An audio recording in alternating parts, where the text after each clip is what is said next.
Hello, friends. Because of the unfortunate state of censorship, deplatforming, and misinformation, I issue this disclaimer. This show is for entertainment purposes. The views of my guests do not necessarily reflect that of my own.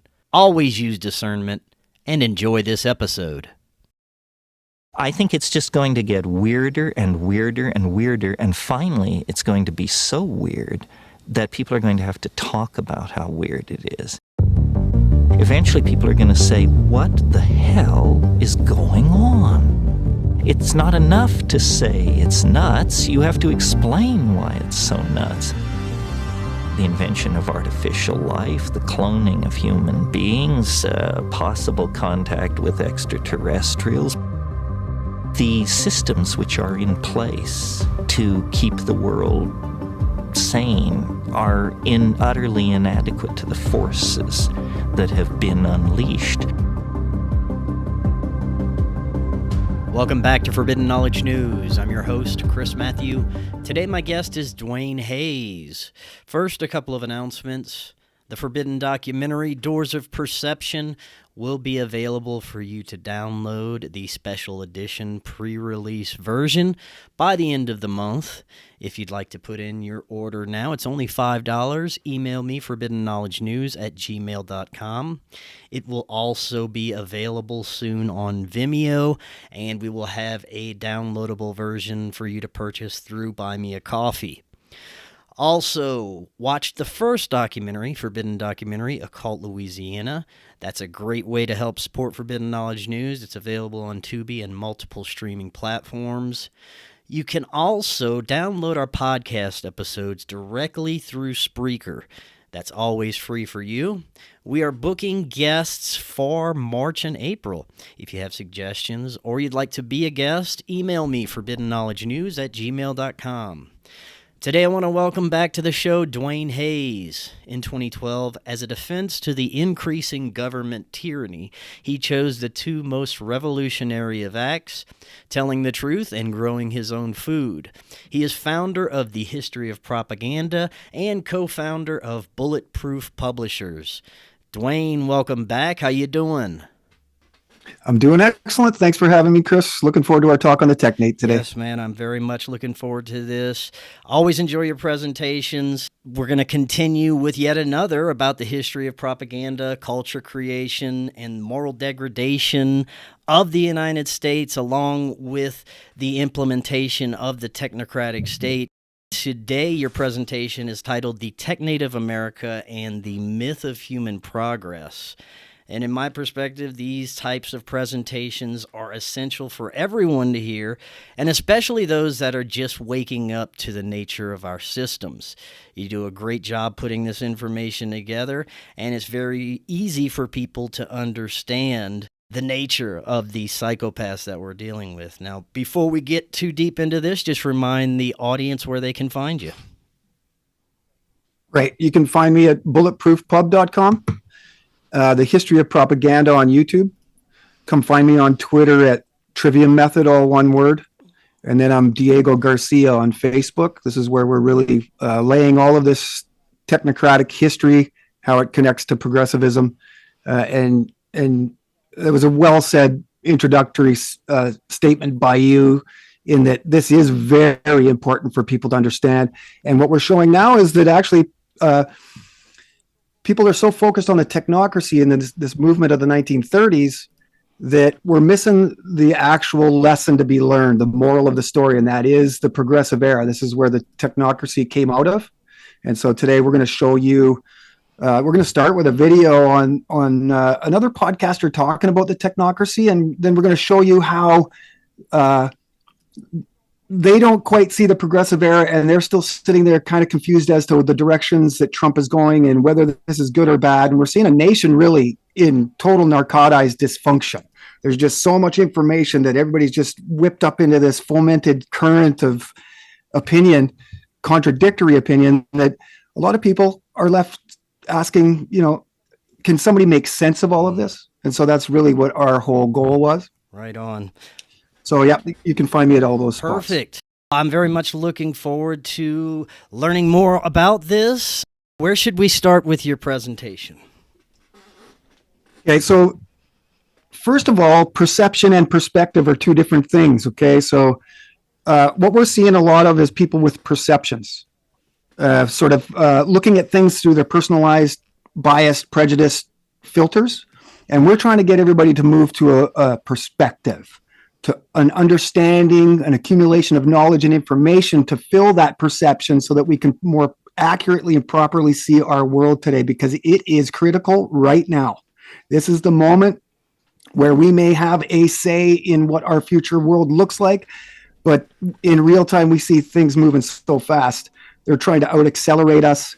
So as an answer, we're trying to really get this information out as quick as possible. And really this Technate information, the involvement with Elon Musk going back to all of this in the 30s is critical for people to understand, because then we will not fall for the same mistakes we've done for over 4 generations and 120 years now. Right on. Okay. And I'm sure you'll be tying in some of what we're experiencing now with what you're going to be presenting today. Yes, absolutely. And so we're going to start with a quick 20-minute video here. And I'm not going to stop it because this really lays out exactly where we're at right now. And then we're going to talk about how this connects to progressivism, fill in the holes that this interviewer darts in letters. First of all, thanks for putting this out. It's great. He's put out Technocracy Now, Part 1. So looking forward to seeing Part 2. But this is a sign that we are starting to see the progressive trick, this trick of words. So we'll fill in all of the blanks after this. Okay. Can you see Elon Musk there? And I'm going to full screen him. Does that work for you? Okay. Now I'm just going to press play. And if the volume has got any issues, I'll just let me know. Take care of it here. Right on. I want to tell you a story of Elon Musk and why he is the way that he is. You got it? But it's actually a story about his grandfather. I got no volume, but that's fine as long as your volume's good. Like me, Handelman lived in Regina, Saskatchewan, Canada. Unlike me, Handelman was a technocrat. Now, today, people use that word to describe obtuse policy wonks or centrist Democrats. Basically, it's a political slur. Nobody actually calls themselves a proud technocrat. But Handelman did. He was literally part of a political movement called Technocracy Incorporated, and he was head of the Canadian chapter. Handelman and Technocracy Incorporated hoped to turn North America into a continent-wide Technate. This was to be a techno-utopia governed by science and expertise. Handelman's movement was led by a mysterious figure named Howard Scott. There's not a lot known about his background, and he was a bit of a fabulist in the sense that he made up stuff about himself. He created Technocracy Incorporated in 1933 and led it until he died in 1970. And he was both his biggest asset and his biggest liability. This is Ira Basin, a radio documentarian that works at the Canadian Broadcasting Corporation. He produced an excellent CBC Ideas documentary on this very subject. It's called Welcome to the Technate. We called him up to ask him about what he learned. Ira tells us that Howard Scott was this eccentric, imposing figure. I'm talking 6'5". He stood out and he really knew how to command a room. And this really comes across when you listen to him. He was a great speaker. He had a great deep voice because he was a chain smoker, and chain smokers often have, it's kind of cruel that way, often have great voices for radio. Now, as far as technocracy's ideas are concerned, we're so far left that we make communism look bourgeois. Scott's radical claim was that engineers should run society. And like any good engineer, he presented his claim in the most technical of terms. He made technocracy seem natural and inevitable. He was clearly very smart, not as smart as he thought he was, but he was a very smart guy. Could ream off like facts and figures, was apparently trained as an engineer. It was really an inspiring vision, in some ways. They wanted to throw out capitalism and install a more rational political order. They promised everyone a life of plenty, and they were making this promise when things couldn't have been further from that reality.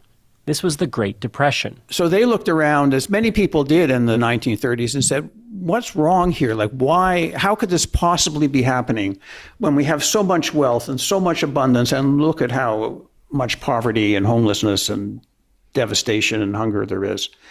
And their answer was that the economic system and the political system had not made the shift from scarcity to abundance.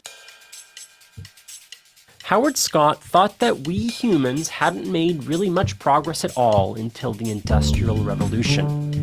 And the way that he measured progress was through energy. That's what he based his entire political theory on. It was literally an energy theory of politics. And it asked a simple question. Could humans produce more energy than they consumed? Scott said that for the vast majority of our history, we couldn't. But now, we were getting there. Remember that we stated years ago that when the producing mechanism in the United States, on or before the consumption of extraneous energy, reached 200,000 kilogram calories per capita per day, that when it reached that, the majority of healthy, able-bodied citizens would no longer be required to produce and distribute the physical wealth of this continent. Yet, this wealth wasn't coming. Even though the technology was there, the problem was that the political system wasn't lined up with that technology. It's only a question of time, and a very short time at that, because every new advance on the technical field is producing more and more with less and less. And how are you going to distribute the great production of abundance of this technological complex to a social system that is back in the days of George Washington? That's the problem. And they cannot meet it under this system. These ideas really took shape for Scott around 1918. He was a bohemian living in Greenwich Village, and he got in with some famous intellectuals. One of those intellectuals was named Thorstein Veblen, and Veblen's ideas transfixed Scott. Veblen was this iconoclastic economist who coined a number of memorable concepts. Concepts like conspicuous consumption and conspicuous waste. Anytime you're condemning the rich for their frivolity and their wastefulness, you're probably using some words that Veblen came up with. Honestly, there's a lot I like about Veblen, but he's kind of weird. He's an idiosyncratic thinker. His revolutionary theory certainly is not a Marxist one. It's not focused on workers versus the ruling class. It's much more focused on certain psychosocial pathologies of specific elites and specific institutions, like the corporation. Veblen looked closely at the top companies, and he saw a conflict between the financial and the industrial elites. Basically, this was lazy owners versus industrious engineers. Veblen said that the owners wanted to just maximize profits, so to do that, they cut back production. But the hardworking engineers were completely different. And so he came up with this idea that, in fact, rather than venerate kind of businessmen and politicians, that engineers would be kind of the vanguard of the new society. Veblen proposed a very strange concept, the Soviet of Engineers. He gave engineers advice on how they could overthrow the current social and political order. Which was a kind of an odd sort of concept, and one that not many engineers themselves bought into. This idea of the cult of the engineer kind of originated with Veblen, and this was really the kind of foundation for technocracy.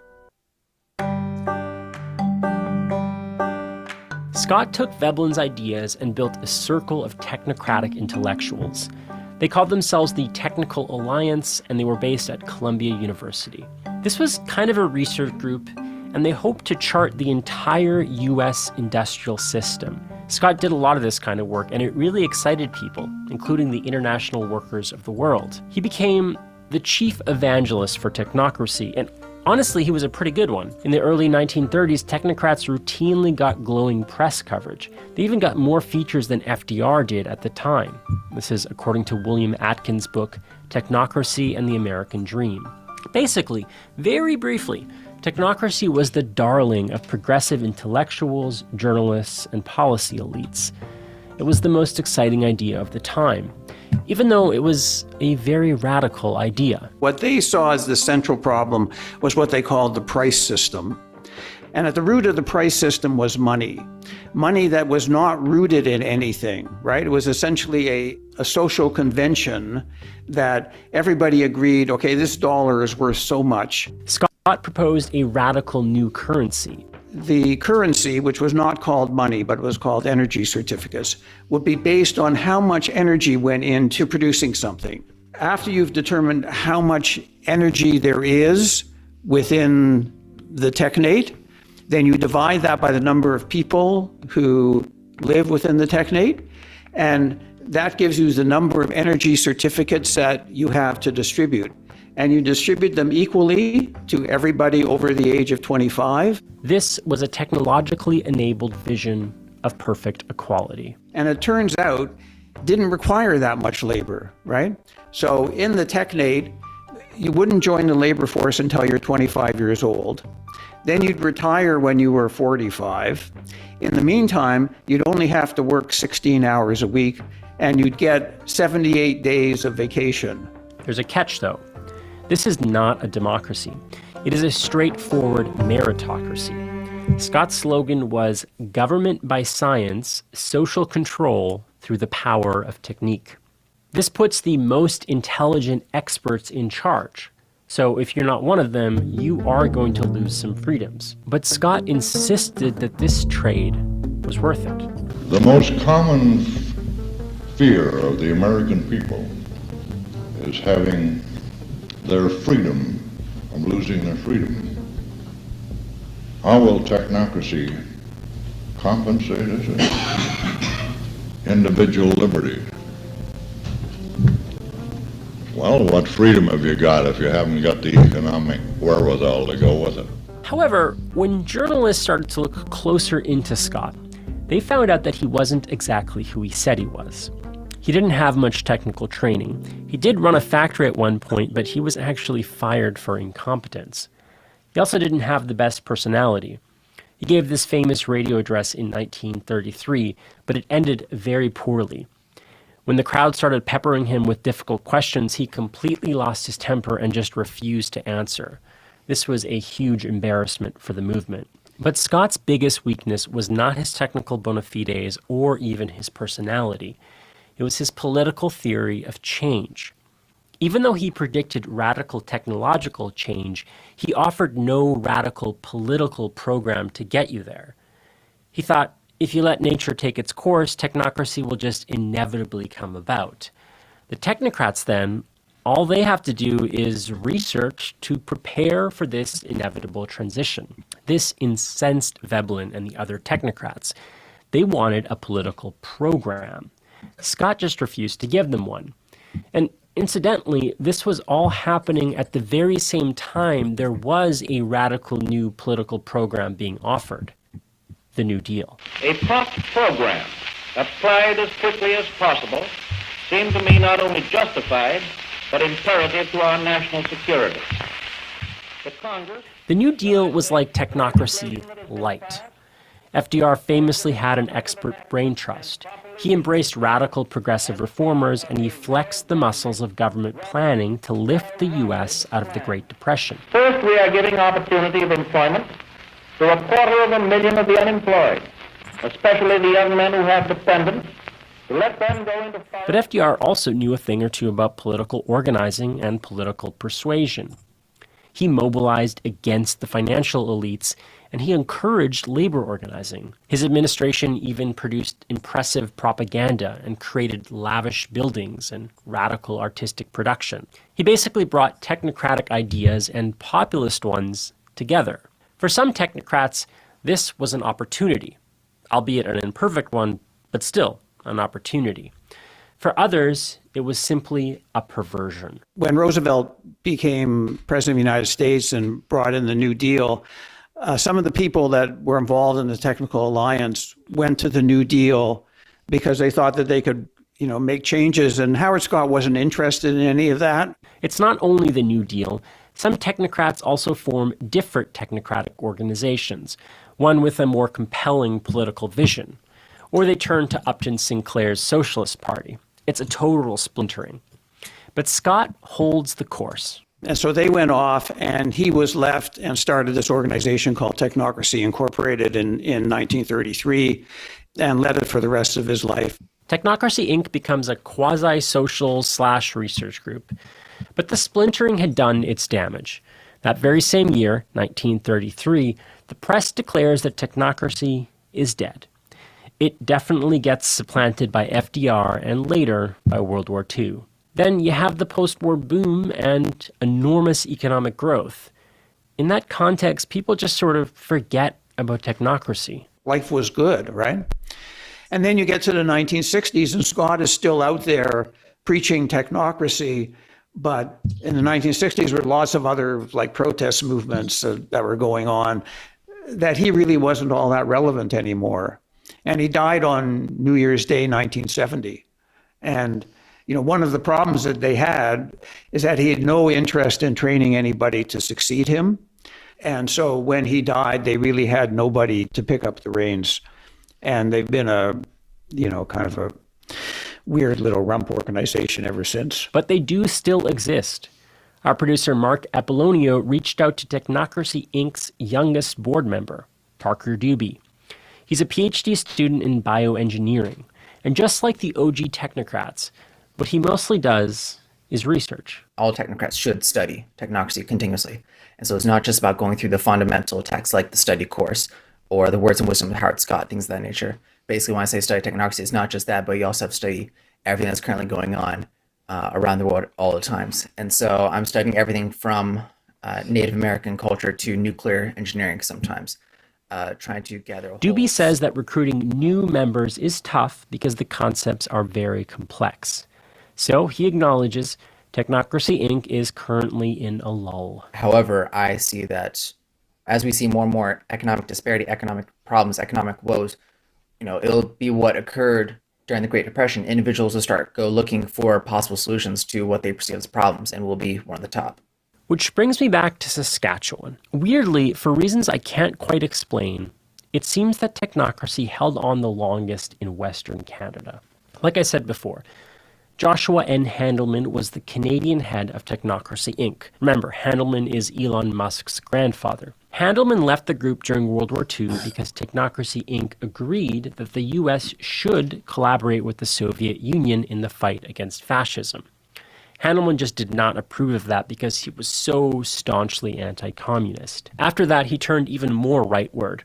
Handelman joined the Social Credit Party. That party follows the principles of C.H. Douglas, and guess what he does for a living? An engineer. Their social credit idea is basically handing out money. It was a kind of proto-UBI. I think of it as a less radical version of technocracy's energy certificates. But social credit gave technocratic ideas a new kind of spin. They weren't just engineers, they were social conservatives. It was like a party of religious right-wing populists. And they ended up being very anti-communist, pro-eugenics, anti-labor, and full of anti-Semites. But their pitch actually worked better than technocracies ever did. In 1935, they formed government in the Canadian province of Alberta. They stayed in power there in one form or another until 1971. Handelman never did land a seat in government, though. He eventually gave up on his efforts with social credit, and he left Canada entirely. He thought it was becoming too socialist and too immoral. So he moved to the most moral place on earth, apartheid South Africa. He became an aviator and an adventurer, and he spent the rest of his days flying around looking for a legendary lost city. That's according to his obit in the Journal of the Canadian Chiropractic Association. He never did find that city. He died in a plane crash when Elon Musk was 3 years old. The parallels here are pretty obvious. On the one hand, you have Joshua Handelman, the right-wing aviator, and on the other, you have Elon Musk, the right-wing space adventurer. Elon has texted that he's big on going to Mars and wants to not just go there, but colonize and set up a city of 1 million people, and has referred to it as a Martian Technate. It was not clear what he meant by that. Okay, that's the important part. is that you guys understand that there is such a thing as the technocracy. And so now I want to contemplate whether or not Elon Musk is actually trying to resurrect all of this. I'll bring up another document if I can here. You look at the people that initiated these ideas and these ideologies, and they're people like intellectuals, engineers. Now, I'm in no way saying that all engineers or intellectuals are psychopaths. It just seems that those that gravitate to these specific positions of power have those tendencies. They have no understanding of what your everyday human being goes through in life, the regular everyday emotions, because these people are, for lack of a better word, disconnected nerd dorks that don't have the same human emotions as most people. And they're looking at life through that lens. And these are the type of people that unfortunately rise to power because, honestly, most of them have slightly psychotic tendencies as well. And these are the people that end up putting forward these ideas. And that is how we end up with this technocratic state, right? Yep. And so today we are seeing no better of an example of how this all works than this Technate, Elon Musk holding court in the Oval Office while Donald Trump just sits and listens. This is really, the three tenets of progressivism are preparedness, efficiency, and trust the science. So we can go deep into all three of those and point out all of the problematic issues that come from, giant defense budgets in the name of preparedness. So Northrop Grumman, Raytheon, we often complain about, the Department of Defense being one of the largest employers in the world. Right? These are giant elephants that have been sitting in the room for a long time. Efficiency is really Musk's role here. You look at DOGE, it's Department of Governmental Efficiency. Okay, so there's a direct connection through the language. And so they're looking to make this world far more efficient. Now I bring everybody's attention to the Northwest Passage. Now that is a path up through here through Canadian waters that if it was ever to open up and they were to use that as an actual shipping transportation line,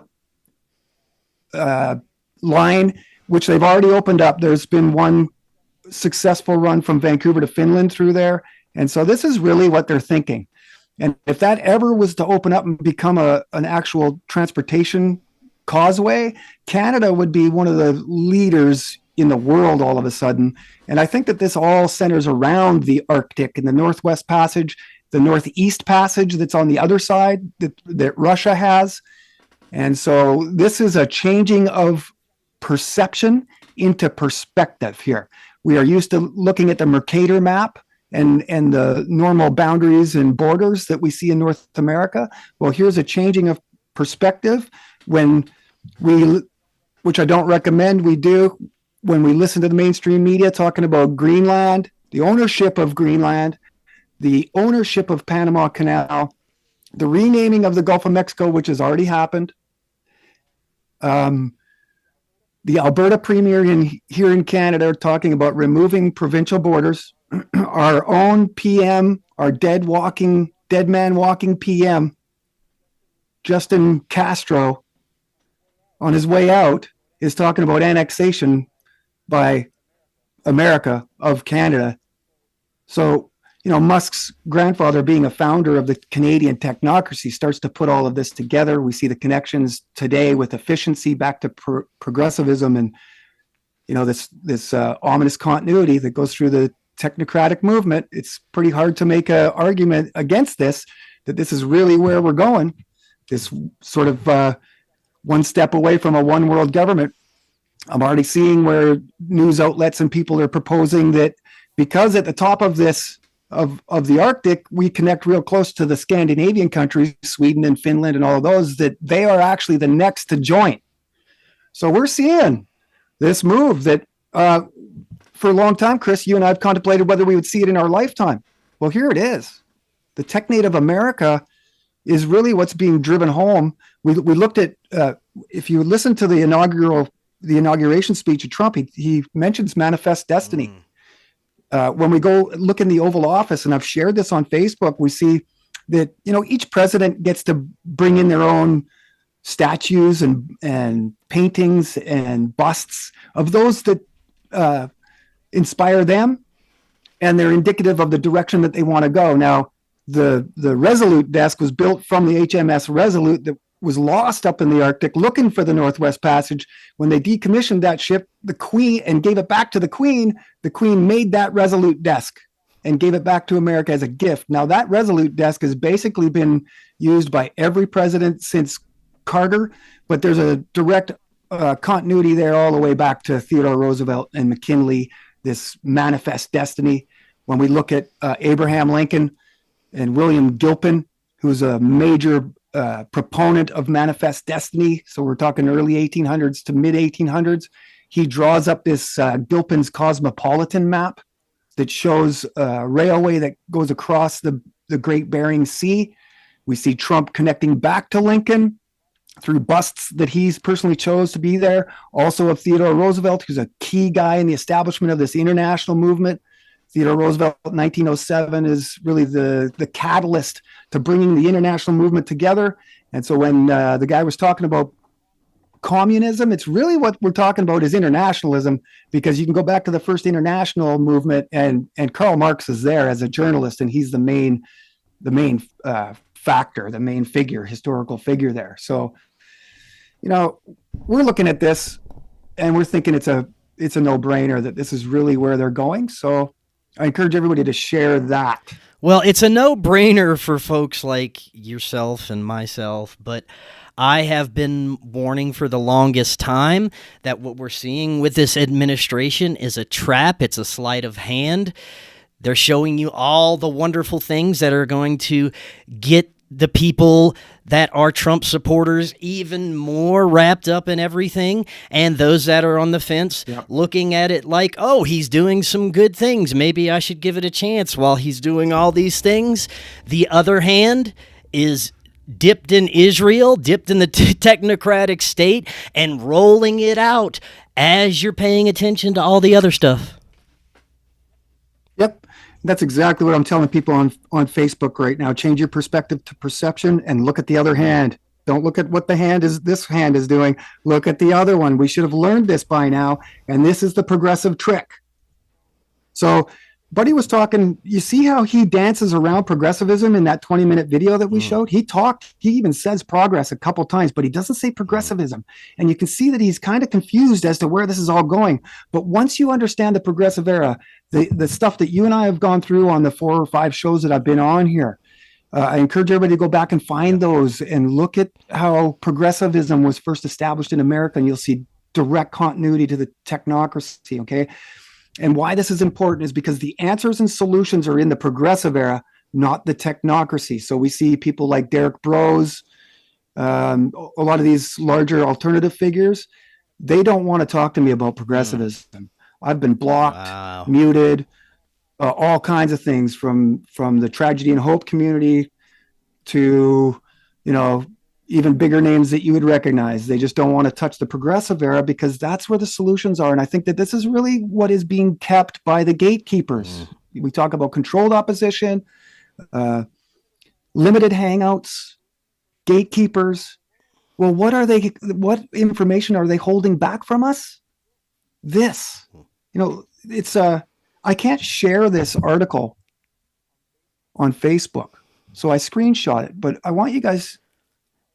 Oh, and what is interesting is that I didn't know that, but Ira Basin is actually the author of this article too, which is who they cited in that video. So I'm just putting that together now. Now, for those listening on the audio go over to Rumble if you'd like to see the visual presentation. Yeah, and you can look for In Science We Trust, a CBC article that goes into the technocracy. Ira Basin, Basen, and he goes in there and proves that it's Joshua Haldeman, Haldeman.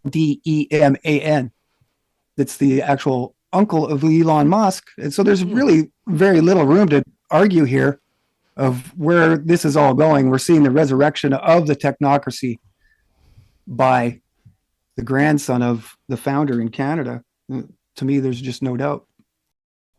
So I'm going to try to find this incredible admission here. See if I can find it. In the Club of Rome article right here. Now, does that come up on your screen, or do I have to share that separately? I know, did that the page did come not up on come its up. own? Okay. So I'll just stop sharing. I'll bring this up because this is really where it comes from. We're seeing direct connections back to the Club of Rome, this study that they did in the 70s about making us the enemy, where humanity itself becomes the enemy. Okay. And so for those that are unfamiliar with the Club of Rome, this is really our social engineers trying to figure out ways to better control us. Okay. So the common enemy of humanity is man. In searching for a new, and this is their conclusion, in searching for a new enemy to unite us, we came up with the idea that pollution, the threat of global warming, water shortages, famine, and the like would fit the bill. In their totality and in their interactions, those phenomena do constitute a common threat which demands the solidarity of all peoples. But in designating them as the enemy, we fall into the trap about which we have already warned, namely mistaking symptoms for causes. All these dangers are caused by human intervention, and it is only through changed attitudes and behavior that they can be overcome. The real enemy then is humanity itself. Okay? When was this written? So this is the first global revolution. So this is written in the 80s as a follow-up or an addendum to the Club of Rome. They're basically just laying out what has been achieved by this Club of Rome study.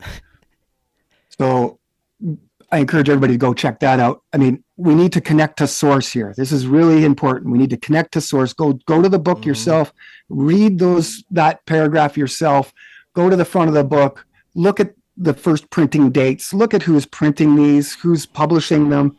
This is really one of the most important things we can do is check our sources. The plan has been documented thoroughly. You just have to find it. Yeah. This is the incredible thing is that we found this progressive era, bulletproofpub.com. Not many people are even talking about it. And it's really because we stayed focused. We were more interested on having a perspective, not getting distracted by the spectacle. This is what we see pretty much everybody falling under. I just shared something where a guy was saying that if there was one thing he could do to help humanity the most, it would be to have them understand that there's a difference between perception and perspective. We spend a lot of time fighting our perceptions with each other. This is why we get into right-wrong conversations and they're futile. We can't continue to have the same thinking that got us into this. So we have to raise our awareness and our thinking changing our perspectives. And so I think that this Technate does that. It allows us to see even the world from a different perspective, because now we're talking about the Arctic Circle, the top of the Earth. So when we start talking about One Belt, One Road initiative, the new Silk Road, we start to see everybody presenting the images of the Earth from an azimuthal projection equidistant map, not the Mercator. Okay, so you can start to see why the Mercator is here to give us a perception of things. And we already know the Mercator is a deeply propagandized piece of material. Countries are much larger and smaller than they're supposed to be. And it centers on sort of European, German sort of thought. And so come find me, Diego Garcia at Facebook. Come find me at Trivium Method on Twitter. We're sharing all of this stuff. We're showing how RFK is a part of this because he's just took a picture with some Jewish funders in front of Zabbatai Zevi's painting. He's totally supportive of Zionist ideology, and we know that what's going on in Palestine is a major problem for the entire world, right? So, we are seeing these puppets. They're being, and same with Gabbard, Tulsi Gabbard. This is somebody else that people are falling in love with. But this is because we have perceptions and we identify with people that we've never met. And we haven't learned our lesson yet that anytime a politician's lips are moving, they're lying. So we must understand this progressive era. We got to understand that efficiency, preparedness, and trust the science are steering us down a road to hell through, what's the saying? Good intentions.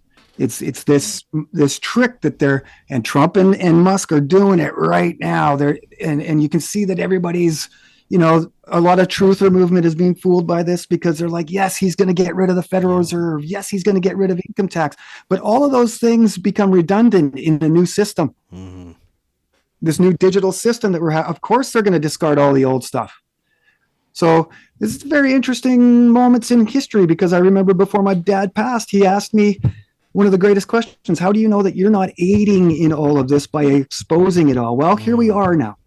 We see that, yes, we are exposing it all, but we have to have a sense of nuance. We can't be looking at this necessarily in black and white as much as we normally do. I mean, this is a false dilemma to be involved in right or wrong, black or white, so it's up to us here to raise our awareness. And there's never been a better time to do it quickly than now. So when we think, well, this could take forever, this could be generational. No, I think that this here is a giant wake-up pill. When I've been sharing this with leftists that are selling their Teslas, and it gets them going because they're against Musk and this bromance that's going on with Trump. And then we can actually activate the liberal left, which are progressives, against the Technate of America. If you showed them this, because this is like red meat to them. And so they're combining Trudeau's liberal left progressives in Canada with Trump's progressive right wing in America. Now, these are two disparate groups that you'd think would never combine, but when you look at progressivism, preparedness, efficiency, and trust the science, that's how they combine. And everyone's like, I've never seen an administration move this fast. I've never seen a president sign this many executive orders back to back. This is wonderful. Is it? There be a reason why he's doing this so quickly? They're trying to accelerate this, to expedite the New World Order. Yep, and the last time that somebody didn't waste any time putting in all kinds of executive orders, the moment they got into office, was Woodrow Wilson. And what did he do? But he signed in the Federal Reserve, taxation, surveillance, bills on, he creates the military-industrial complex with the executive order to create the War Industries Board, the public-private enterprise. I mean, we can look at under the arms of Lincoln at his memorial. Under both hands are fasces. So the fascism is the economic model chosen by the progressives here. Is, totalitarianism comes from fascists. So if they're going to want a total control, total global governance, fascism is the necessary economic model. And we're seeing that they had a love affair with El Duce back in the 20s, and even in the 1910s, Wilson goes and visits Italy before the Paris Peace Conference in 1919. So you can see that they're arranging everything. And so for a guy like me, sitting in the position that I am, having done the research that I've done and used historical method to verify artifacts and use primary source material, use deductivity over inductivity, use objective reasoning instead of subjectivity, I'm sitting here saying this all makes sense. This is all just unfolding just like it is in my mind. It's a little bit surreal. So I'm hoping that everybody from this video can start to go and look. And you go to bulletproofpub.com, you sort of consume that 10-part Rise of the Expert series. You'll see how this was all done through the first Jewish U.S. Supreme Court justice. We've talked about all of this in previous shows. And you'll start to see how there's an ominous continuity to today. And all we have to do is call them on their language. Every time they say climate change, ask them to define what that means. Every time they say sustainability, ask them what that means. Catch them, and when they say new, ask them what that means, right? So we can, as far as I'm concerned, we can clearly see that our national sovereignty in here in Canada, whether that's something that you want to keep or not, and same with America, is on the table for negotiating right now. Well, I know you're in Canada, but what are some of the things that you've seen as it pertains to the sleight of hand that's occurring? Some of the things that your normal citizen is not paying attention to, that's getting excited over all these wonderful things that Trump is doing, but should be paying attention to some of the things going on in the background. Yeah, well, I would say every day there's something new. Every time that he is writing an executive order, I can show you how that is actually a trick. Like we talked about him getting rid of income tax. Well, in a universal basic income, where money isn't anymore the object, it's a energy credit system put forward by Howard Scott. What's the need for an income tax system anymore? It's old. So they're going to usher that out to the cheers of all of us truth people. But what they're going to impose with the hand that's not looking is this digital universal basic income, CBDCs or whatever they're called. So all of these things that we've been warning about, digital currencies, they're moving to a decentralized system themselves. And really, when you look at the first spread of manifest destiny across America, it was a distributive network. It wasn't centralized. You look at the cities and how they're connected. Indianapolis branches off, and all of these major cities branch off into all kinds of different avenues. So, just the fact that Trudeau is stepping down and is still running things is, highly problematic. But that's one example. And then, the fact that DOGE, the government efficiency department, is in the news so much, it's kind of a red flag. And so you see Elon Musk in the Oval Office holding court and Trump just listening.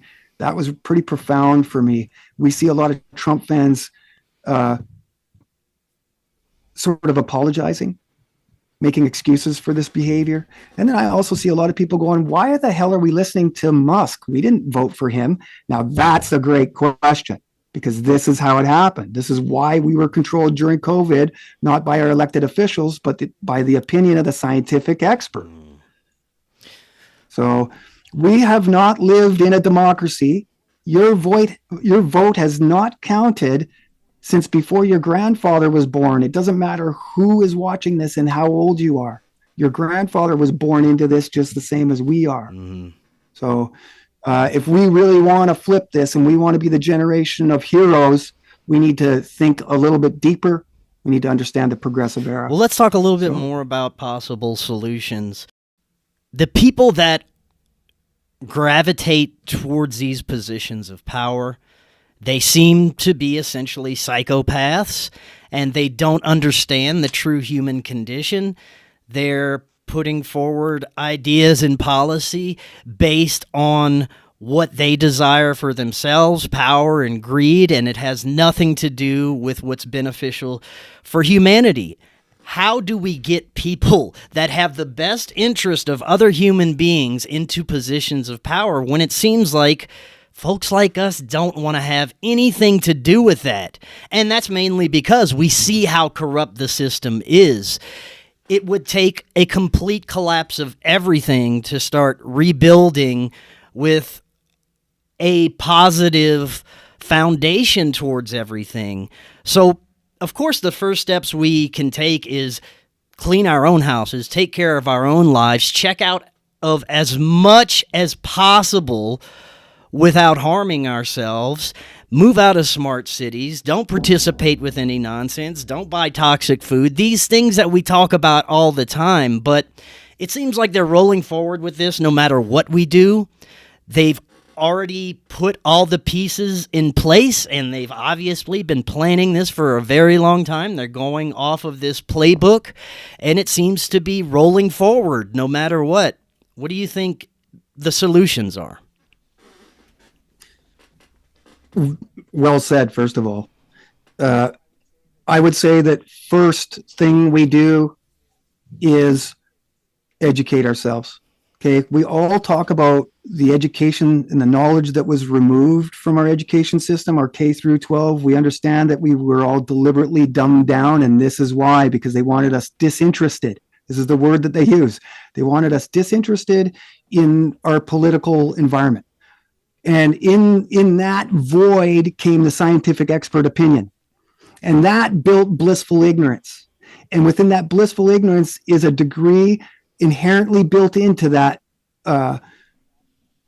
approach to life in which we can be exploited, that is directly proportionate to how much you trust that authority. Okay. So we first have to first of all, get the knowledge that they removed from us. That's step one. And what is that? But that's, understanding Latin, understanding the Greek classics, because there's a lot of analogy and metaphor in there for us to understand. Latin makes up 80% of our English language today, basically, if you want to include medical and science. And people will tell you that it's a dead language, but the secrets are there. So the main body of knowledge that we need to learn is the liberal arts. We had John Taylor Gatto and Charlotte Iserbyt. These are two prominent figures in the Western education system, both teachers. Iserbyt was under Reagan in the education department, and they both put out famous books now about the dumbing down of America. And they said that it all pivots around the liberal arts. And, part 9 or part 10 of the Rise of the Expert series, we approach this and show that if we were to actually start teaching people grammar, logic, and rhetoric to begin with, by the time you're out of elementary school, you would never have been fooled by any of this.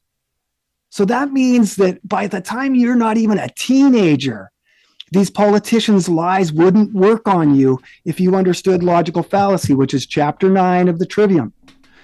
So the Trivium and the Quadrivium, this is the education that they use in Freemasonry. They use it in the Kabbalah, and they've put it at the highest echelons of the American university system. Something that was common knowledge prior now is at the finish line. So we all normally would start with this. Now they're only letting the richest and the ones that they've identified as the most important and usable tools to that information. So you see a lot of these people that run our country, a lot of these social engineers actually have Master of Arts degrees, because then you become a master artist of creating propaganda, right? So they've used that knowledge to use in a bad, malevolent way. Now we infuse everybody with the Trivium, grammar, logic, rhetoric. We give them the ability to properly put words and symbols together into sentences into paragraphs, and paragraphs into whole works of like a composition that is totally understandable. So you paid me a compliment at the beginning of the show saying that a lot of our presentation is easy to understand. Well, this is why, because I've taken this information, and that was one of the first things I did, is that I had to learn this language, this knowledge, and I'm nowhere near finished yet. I'm just scratching the surface, and look at how powerful we can become, and how our style and rhetoric can become beautiful, and how we no longer get caught in right, wrong scenarios. We no longer look stupid.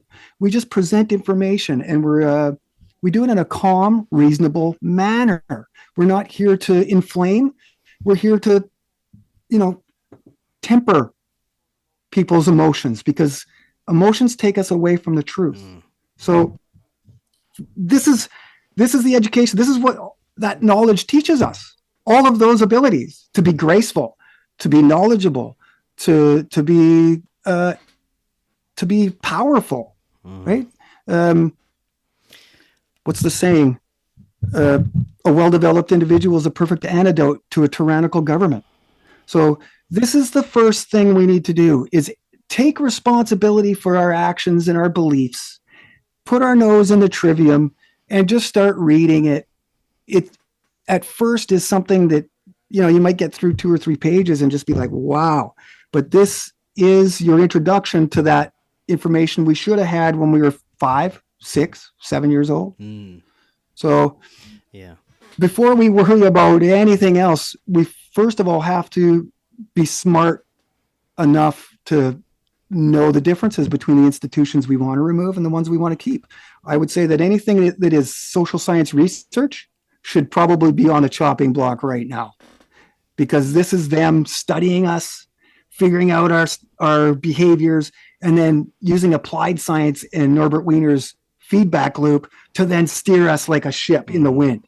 So I would say, and this all comes from the German Historical School, Prussia, just like our K through 12 education. And it was meant to demoralize us. It was meant to degenerate the West. Inserting social science into law, we go into that in number 6, and that's all directed by a 33rd degree Freemason. It's not conspiracy theory. Nathan Roscoe Pound was the head of the Massachusetts Freemasonic Lodge, the most influential lodge in the Western Hemisphere. So social science is something that we need to look at. Obviously, we're going to need institutions.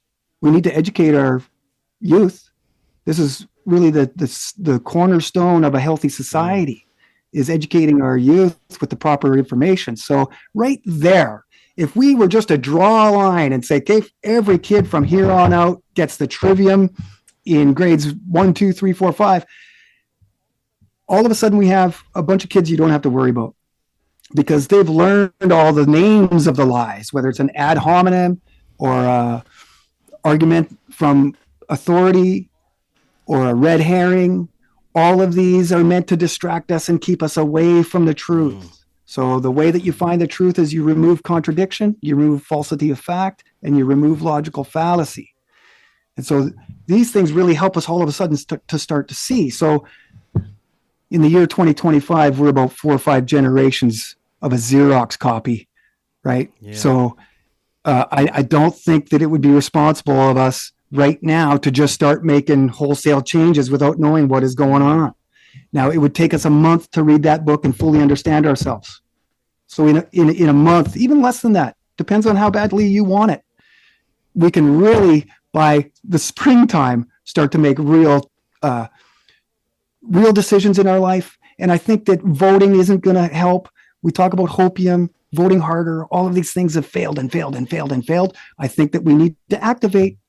You know, we saw a lot of people show up for rallies during COVID, and that got so huge. It was amazing here in Canada with the truckers that, I really feel like this is the next wave. We're going to have to get out in the streets again and make noise about this. One more thing I would add is that technology itself is a tool. And the way it's being used is in very malevolent ways. It's only being used to benefit those in power. But they have plenty of people who are working on amazing technologies that benefit humanity. Unfortunately, a lot of people get disappeared, or something awful will happen to them, or their research whenever they're developing these things. But I think those things are slowly starting to change. I see a lot of brilliant engineers and scientists developing technology that is extremely benefit for humanity. And I think maybe the key to that is get it open sourced as soon as possible with trusted colleagues, so that if we have something extremely beneficial for humanity and it's out there, it can't just be taken away. It's common knowledge for most people to have this type of technology. So that's something else I would add. I think we can do amazing things with technology if it's in the right hands. Yeah, and that is really what it comes down to, because I'm having a lot of people say, so you're against progress? How are we going to stop that? That's not it. It's this crossing of the line into realms that we shouldn't be in. Yes. Like AI, like singularity, like bringing man and machine together. And this, I'm actually not even all that opposed to having a international railway that goes over the Bering Sea that connects us all. I'm actually not. If we're going to go into this international realm, it's probably best to do that. However, we must contemplate the overall international movement and whether it is healthy for humanity itself. we've kind of skipped over that. This is the magic of progress, that wheel never stops turning. This is why there's no time to ask questions. They've applied Comte's positivism to it. They're positive that the direction they've chosen is correct and the future is perfect. This is how they talk. And so we're at an hour. Yeah. Did you want to go a little bit longer? Because I would like to tie this Sure, back we got a few to more minutes. Go Brandeis. for it. Okay, cool. So scientific management was coined by the first Jewish U.S. Supreme Court Justice. That's him right there, Louis Dembitz Brandeis. He changes his middle name in his 50s in honor of his Zionist uncle. Okay. Brandeis is running Zionism. At the same time, he's infiltrating this Taylor Society.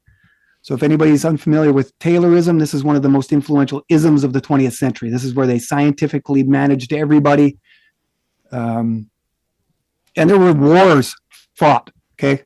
People were getting taken from their homesteads and their homes where they were building or surviving on their own labor, and they were forced into factories, and there were wars over this.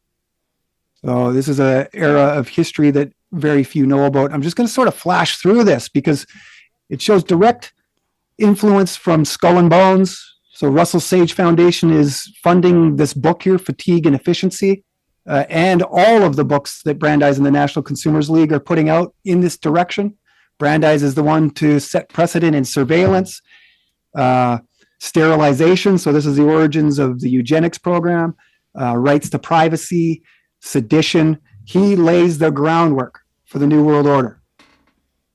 And who does he use but these people here? Florence Kelly, Josephine Goldmark. They're all, she's a daughter of Joseph Goldmark, who's another very influential figure. Where do all this come from? But Bohemia, a place called Brandeis on the Elbe is where the Brandeis family comes from. So it leaves very little doubt as to whether they're an aristocracy or not. I think that, if you come from a place that shares your name, you're probably pretty important in that region. Brandeis comes from a line of Frankist leaders. So Frankism is an antinomian, degenerate following that believes in redemption through sin. They sleep with their daughters. They marry their second cousins and all of these kinds of things. And that is exactly what Brandeis does. He marries his second cousin. Jesus. And she helps bring him into the fold, into this National Consumers League. Yeah. See? And Josephine Goldmark's work as a reformer in the progressive era did much to redesign the American social contract. So we're saying that these guys are the ones that actually created this modern day social contract that we're all pissed off about. It's the progressives. So you can see we're using source material. Yeah. Somebody's written about the Brandeis Brief. This is what totally overhauled American law.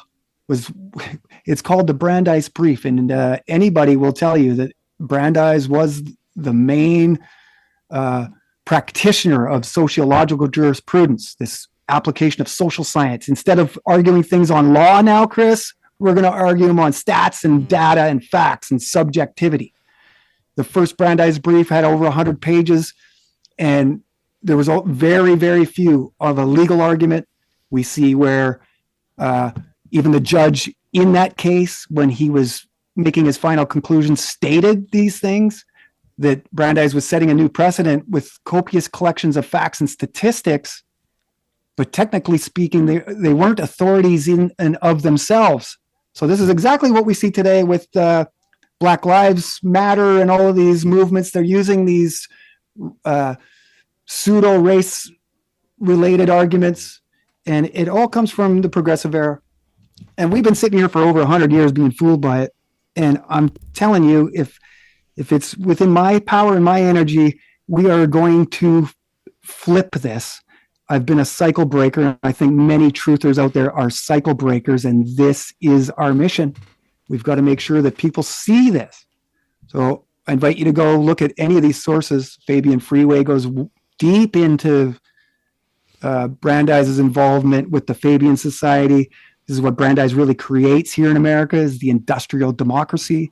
This is what founding Fabian talked about. This is his book, Industrial Democracy by Sidney and Beatrice Webb.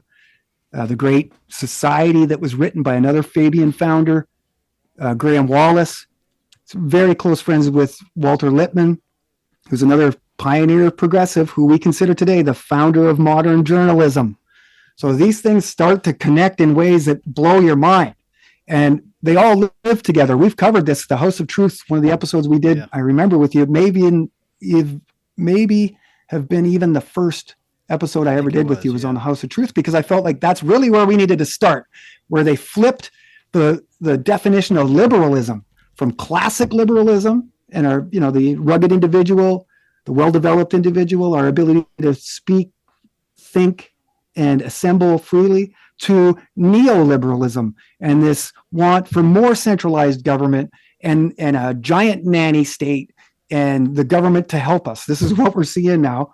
And so they've totally 180 degrees flipped the definition of liberalism to today, where all we see is people using that term liberal, all those libtards, all those damn liberals, those Democrats, the leftists, right? Left retards, all of these things, they really mean progressives, because anytime you add radical social reform to liberalism, you're talking progressivism. So these are very important things to understand, that, we will not get fooled anymore once we see these things. So Frederick Winslow Taylor is the author of this book. Brandeis commandeers him and the entire movement. Today, Brandeis is considered the coiner of the term scientific management. Within 4 years of the publication of that book, Frederick Winslow Taylor dies of pneumonia? Influenza. And many people are dying around Brandeis and Frankfurt, I would like to say. A lot of these guys that bring in this technology are murdered. So you want to talk using technology malevolently? This is really what we see with the Taylor Society. Both Frederick Winslow Taylor and Robert Grosvenor Valentine, sort of the two guys that bring labor and capital together, both die right after they bring this technology. And these, people, they've brought attorneys and all kinds of social engineers together on this problem. How do we bring labor and capital together? And it was those two that were the ones that rose to the top with their idea, and that's what finally got them together. And those two were dead within less than a half a decade. So it's my personal opinion that both those men were murdered by these progressives, but of course that would be opening up a case of over 100 years ago. So, well, it wouldn't be shocking. That seems to be the method of clearing unwanted overhead, you could say. They do the work for you. They get the technology out there, and they are no longer needed. Yeah, and you can see here the top quote. This is how Robert Grosvenor Valentine did it. He said, in studying the resistance of organized labor to scientific management, because the workers were completely resistant against this, Valentine came to see that the objection lay not so much in the thing itself as in the fact that it was introduced by the employer and for his own advantage. So as soon as they brought the trade unionism in and they brought the union in, this is where they were able to totally manipulate the worker, because it's far easier to manipulate a board of 12 to 15 to 20 than it is to manipulate millions of workers. So Brandeis creates the protocol of peace. He's the primary author. And it says there, Brandeis described the protocol system as a large step toward industrial democracy. Okay, so this is the world that we live in, a largely scientifically managed society. Everything basically we do now. I mean, when you look at these like Amazon trucks, when they come back to the warehouse, they go underneath this lighted tunnel, and it takes a whole picture of the truck. And if that truck got into an accident or had a ding of any type on its trip out in the last 8 to 10 hours, it identifies it right there. So we are getting to about as efficient as we possibly could be. Right on. So industrial democracy was a term that before 1909 had significant relevance only for reformers and intellectuals. Events in progressive era New York grounded this abstract theory into the streets of the Lower East Side. The conflicts of the ladies' garment industry provided a ready-made laboratory. The Protocol of Peace, a radical trade agreement in New York City's ladies' garment industry, ushered in a new experiment with industrial democracy. So they're using Los Angeles and New York as laboratories. Once it's successful there, they spread all of this across the nation. You see in the video that we started this show, he talks about how Elon Musk's father leaves Canada, and where does he go but Greenwich Village, and starts hanging out with all of these socialists at these same exact political salons that Walter Lippmann is hanging out in 100 years before that. So you can see that it's the same movement. They're using New York as a laboratory. Say, when the Protocol of Peace was signed on September 2nd, 1910, it ushered in a new era of industrial labor relations. That's from the American Jewish Archives. So they're commending Brandeis, they're lauding Brandeis for all of this, but really what he did was subjugate an entire nation into wage slavery. So we've got primary source material here in letters that show the involvement. And again, if you would like to learn more about Brandeis, you did a whole presentation just on this gentleman. Yeah. I think it was either last year or even a few months ago. Yeah, last year we started out just wanting to write an article about him because we noticed that he was the architect of the Federal Reserve. He was the main architect of Woodrow Wilson's 1912 New Freedom campaign. So that included the creation of the FTC, the Federal Trade Commission, and the groundwork for the administrative state we see today. And we also saw that he was the leader of Zionism, elected chairman of Theodore Herzl's former Provisional Executive Committee on General Zionist Affairs, and it was moved to New York, just like the Frankfurt School was moved to Columbia University. And in that video that we showed at the beginning, you can see that the technocracy starts at the Columbia University, same place the Progressive Era parasites started to conspire, and the creation of the Council on Foreign Relations, and all of this comes out of Ivy League, but especially Columbia. You see a lot of these people coming out of this is why we have a teachers college there, because it influences the entire curriculum of the nation. So there's my sources. And I got lots more. And I even say when I need a citation. So that just shows work that I need to do, but also shows the honesty of which I go about my business. I'm not here to do anything but give you the purest, most accurate information so that we can all make a decision ourselves. Much like I farm, we use water and no chemicals. We just grow it from the soil, make sure the soil is content. And man, we get vegetables coming out of there that would blow your mind. So same approach here. It's just information. So I would say that that's about all I want to say. Definitely go to bulletproofpub.com. We're seeing a lot more activity going on there. We're even on my Facebook page. We're seeing a lot of interest in this Technate that we've been talking about the last week. Oh, yeah. This is so come find me, Diego Garcia. Essential information. Thank you so much for coming back on and presenting this. We will definitely continue bringing this information to the people. One more time before we close out, just remind everyone the best way to find all this essential information. Yeah, bulletproofpub.com. You'll see the top 10 list there is the Rise of the Expert series, and I think it's the videos underneath that. So at first you can read the articles if you want, but right underneath that is the discussions that Andy and I had at the Deep Share, where we go deep into it, showing source material, getting deeper into the characters. We spend at least an hour and a half to 2 hours explaining each article. And it left us with the conclusion that this guy that you're seeing in the center of your screen right here is the maker of our modern day social contract. So the history of propaganda on YouTube. Awesome. And the Trivium method on Twitter. You'll see I'm a little more aggressive on Twitter. I've actually been doing some pretty interesting things there. I've been sort of lassoing groups of media and showing them the Technate and holding their feet to the fire. And so I'm trying to hold groups of journalists accountable for missing out on all of this very pertinent, important information that's both true and integral to all of us understanding. So come find me at Twitter. I kind of wield my sword a little more aggressively there. So Awesome, man. Thanks, Chris, for having me. I really appreciate it. Thank you for buddy. doing what you do and bringing this information to everybody. Like I said, we'll definitely do this again. And until next time, everyone, have an excellent evening. We'll talk again tomorrow. See you then.